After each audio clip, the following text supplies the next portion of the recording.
Friends N K Prajapati classes में आपका स्वागत है। टॉपिक पढ़े थे राजस्थान के प्रमुख दुर्गों के बारे में। आज का टॉपिक रहेगा सोनारगढ़ किले की बात करें तो सोनार का जो किला है जैसलमेर जिले में स्थित है। कहाँ स्थित है? जैसलमेर जिले में। और ये त्रिकुट पहाड़ी पर स्थित है। कौन सी पहाड़ी? त्रिकुट पहाड़ी। इसका जो निर्माण है रावल जैसल ने 1155 ईस्वी में करवाया और ये धानवंत दुर्ग की श्रेणी में आता है। इसके निर्माण की बात करें तो सालीवान द्वितीय ने इसका निर्माण कार्य किया गया। इसके जो उपनाम की बात करें तो इसे सोनगढ़ का दुर्ग भी कहा जाता है, इसी को गोहरागढ़ और इसी को त्रिकुटगढ़ दुर्ग भी कहा जाता है। दूर से देखने पर यह किला जो है पहाड़ी पर लंगर डाले हुए एक जहाज के समान इसका हमें आभास होता है, ठीक है ना। इसमें एक प्रचलित कहावत भी है। कहावत कौन सी है? कि घोड़ा कीजिए काठ का, घोड़ा कीजिए काठ का, पग कीजिए पाषाण, बख्तर कीजिए लोहे का, तब पहुंचे जैसाण। मतलब इस दुर्ग के संबंध में अबुल फजल की उक्ति क्या थी कि ये एक ऐसा दुर्ग है जहां पहुंचने के लिए पत्थर की टांगे चाहिए। मतलब इस दुर्ग में पहुंचने के लिए हमें कैसी टांगे? पत्थर की टांगे।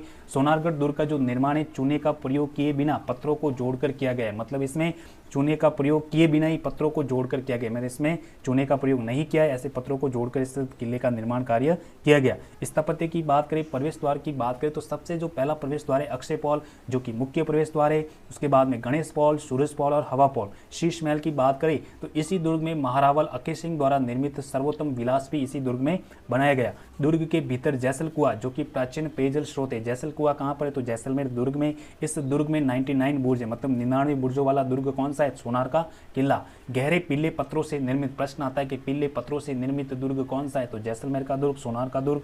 जैसलमेर दुर्ग विश्व का एकमात्र दुर्ग है जिसकी छत लकड़ी की बनी हुई। ये भी प्रश्न आता है कि ऐसा कौन सा दुर्ग है जिसकी छत जो है लकड़ी की बनी हुई है? तो किसकी? जैसलमेर दुर्ग की। राज्य का दूसरा सबसे बड़ा लिविंग फोर्ट कौन सा है? जैसलमेर दुर्ग। और पहला कौन सा था? चित्तौड़गढ़, ठीक है ना।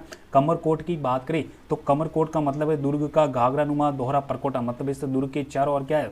दोहरा परकोटा बना हुआ है। इसे स्थानीय लोग पाड़ा भी कहते हैं। स्थानीय लोग इसे क्या कहते थे? पाड़ा भी कहते हैं। इस दुर्ग में हस्तलिखित ग्रंथों का सबसे बड़ा भंडार भी इसी दुर्ग में रखा गया, जिसे हम कहते हैं जिन भद्रशूरी ग्रंथ भंडार। और इस दुर्ग के भीतर गढ़सीसर तालाब भी स्थित है। प्रश्न आता है कि गढ़सीसर तालाब कहाँ स्थित है?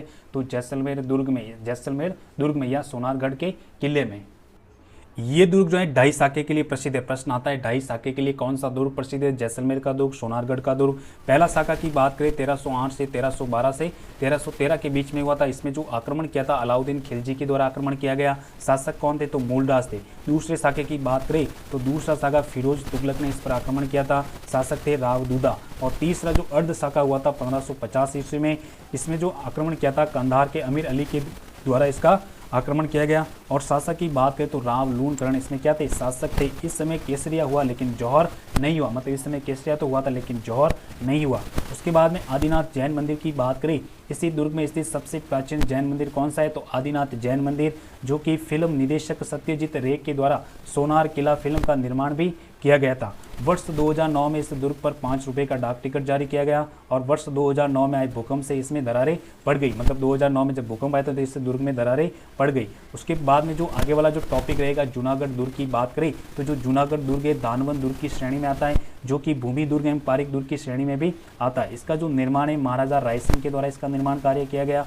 1589 से 1594 तक इसका निर्माण कार्य चला। और इसकी जो आकृति है चतुष्कोण या चतुर्भुजा आकृति, मतलब चतुर्भुज के समान इसकी आकृति बनाई गई है। इसे जमीन का जेवर भी कहते हैं। प्रश्न आता है जमीन का जेवर किसे कहते हैं? जूनागढ़ दुर्ग, बीकानेर, इसी को लालगढ़ दुर्ग भी कहते हैं, इसी को राती घाटी का किला। अनूप महल की बात करें तो बीकानेर के राठौड़ शासकों का राज तिलक कहाँ होता था? अनूप महल में। उसके बाद में लाल पत्थरों से निर्मित होने के कारण इसे लालगढ़ भी कहा जाता है। उसके बाद में प्रवेश द्वार की बात करें तो बाहरी कर्णपॉल और चांदपॉल इसके क्या थे? प्रवेश द्वार थे। इसके भीतर में दौलत पॉल, फतेह पॉल, रतन पॉल, सूरज पॉल, ध्रुव पॉल आदि बने हुए। इसके बाद में सूरज पॉल पर जैता द्वारा राजा राय सिंह प्रशस्ति उत्कीर्ण की गई। सूरज पॉल के दोनों तरफ जयमल राठौड़ और फत्ता सिसोदिया की गजारूढ़ मूर्तियां स्थापित की गई। प्रश्न आता है कि जयमल राठौड़ और फत्ता सिसोदिया की गजारूढ़ मूर्तियां कहाँ स्थापित की गई? तो सूरज पॉल के दोनों तरफ, जो कि बीकानेर में स्थित है। इस दुर्ग की प्राचीर बहुत सुदृढ़ है। इनमें 37 बुर्ज बने हुए। मतलब जूनागढ़ दुर्ग में कितने बुर्ज है? 37 बुर्ज है। राजपूत और मुगल स्थापत्य शैली का यहाँ पर समन्वय मिलता है। ये दुर्ग वास्तव में आगरा के दुर्ग से मिलता जुलता है। दर्शनीय स्थल की बात करें तो यहाँ पर गज मंदिर, हर मंदिर, अनूप संग्रहालय, फूल महल, चंद्र महल, लाल निवास, छत्र महल, गंगा निवास, दलेल निवास, रतन निवास आदि बने हुए।